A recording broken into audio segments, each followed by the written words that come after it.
विरहको माया बढौला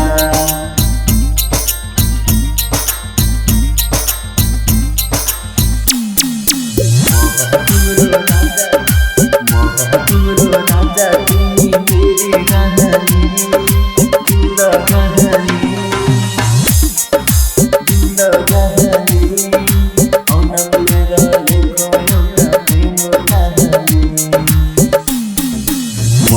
तिम्रो राजा तिमी मेरी कहानी जिन्दगानी औनमलेर लेखो एउटा प्रेम कहानी तिम्रो राजा तिमी मेरी कहानी जिन्दगानी औनमलेर लेखो एउटा प्रेम कहानी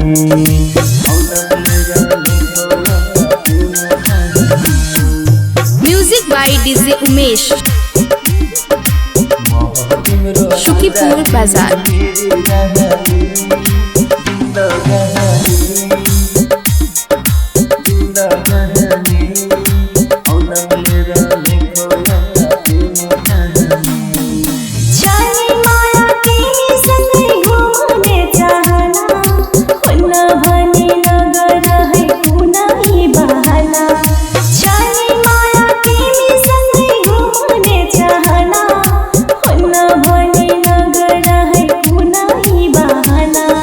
गर्दिन म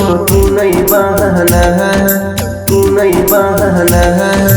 छोरी माया तिमीसँग घुम्ने चाहना तिम्रो राजा तिमी मेरी रानी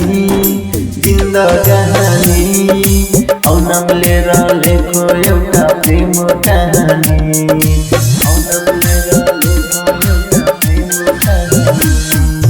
music by DJ Umesh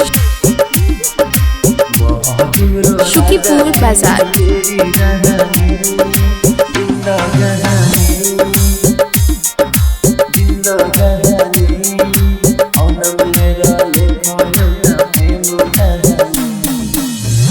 Maya selfie खिचो बुढी खोला छेउमा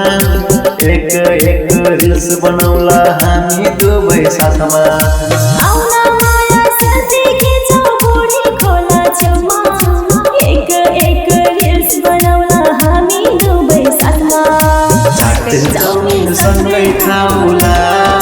सँगै खाउला